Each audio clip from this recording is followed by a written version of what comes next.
Hey, what's up everyone? Welcome back to my channel Bass and Beyond. Today we're going to have a detailed look at the Fatfreq X HBB Deuce, an IEM designed to deliver some serious bass.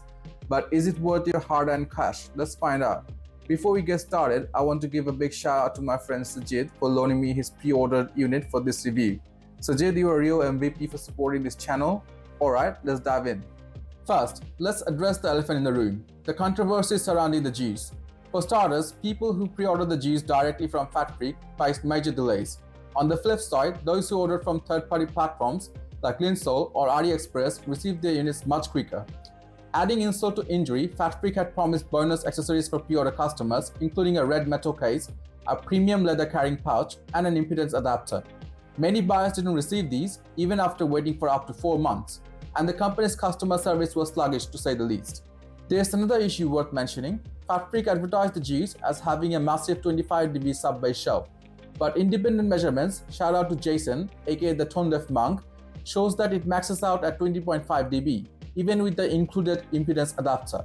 Now, while marketing exaggeration isn't anything new in the audio world, it's always better to see brands being honest with their customers. Let's move on to the unboxing experience. For almost a $300 IEM, it's certainly disappointing. Here's what you get. You get the IEM themselves, the capsules. You get a blood silver cable. It's a 4-core nylon braided cable and comes with 2 termination options. You can either pick the 3.5mm or the 4.4mm balance option. Next, you get a pair of ear tips.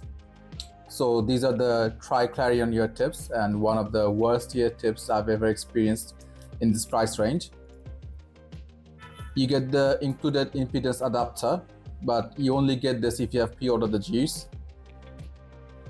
You get a cleaning brush to keep your IEM clean, and you get some warranty information and a welcome to the family card. You also get a carrying pouch. This is pretty basic and average, and again, not up to the mark. So these are all the accessories you get with the Deuce. The accessories are clearly a letdown, but let's talk about the IEM itself. The Deuce features a resin build with a stunning grey marble faceplate. On the right shell, you find the Fatfreq logo, while the left shell sports HBB's logo in red. Despite its chunky design, the ergonomic shape makes it comfortable to wear for extended listening sessions.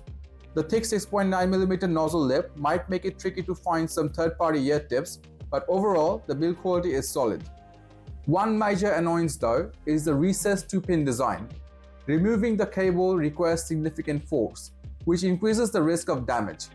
Fatfreq has since provided instructions on how to safely remove the cable, but even then, it's a process I would avoid if possible. Now, here's where things get interesting. The Deuce is one of the most power-hungry IEMs that I've encountered. Out of the weaker sources like basic dongles or smartphones, the bass feels anemic and the overall sound lacks energy. When I first tried it with my Hebe R4 DAP, I was thoroughly unimpressed.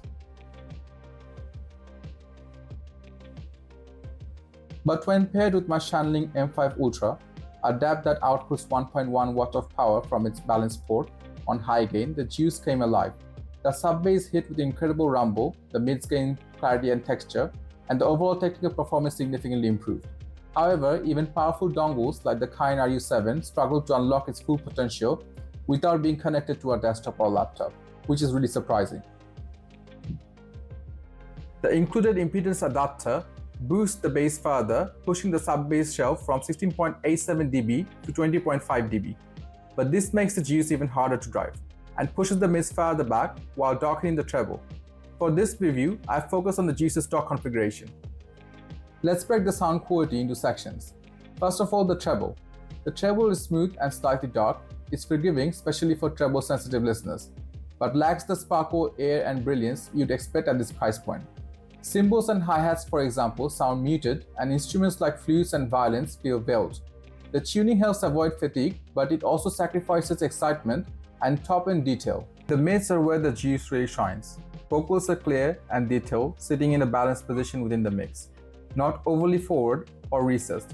Female vocals in particular have a crispiness that adds energy to the vocal-heavy tracks, while male vocals can sometimes feel a bit thin unless paired with warmer sources. Instrumentally, the mids handle guitars and pianos beautifully, delivering a natural timbre that's engaging, especially on acoustic or jazz tracks. Next, let's discuss the bass. The bass is the star of the show.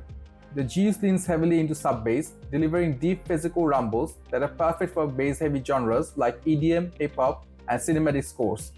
The mid-bass is present but takes a backseat to the sub-bass, which can overshadow other elements in complex tracks.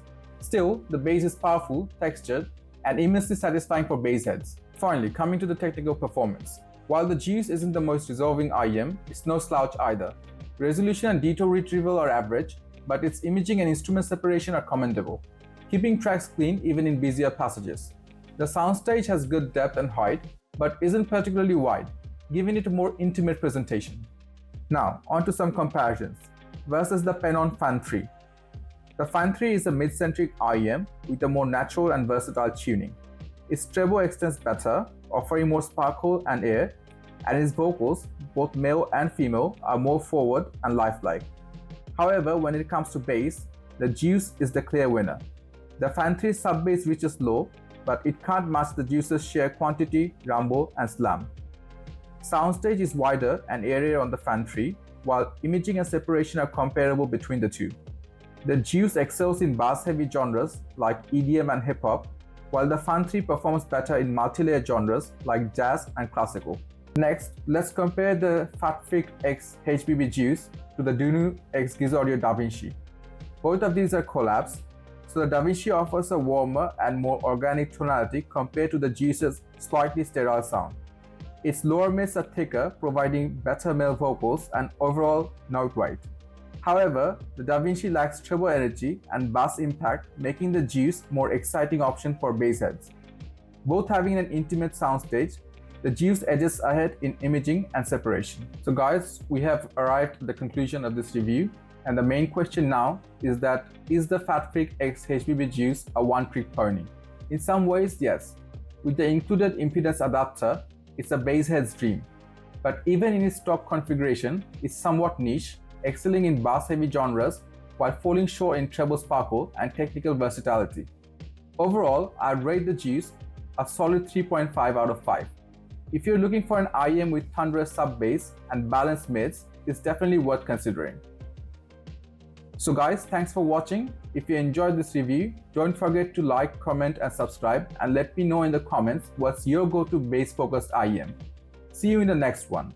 This is Fahim signing out of Bass and Beyond. Peace.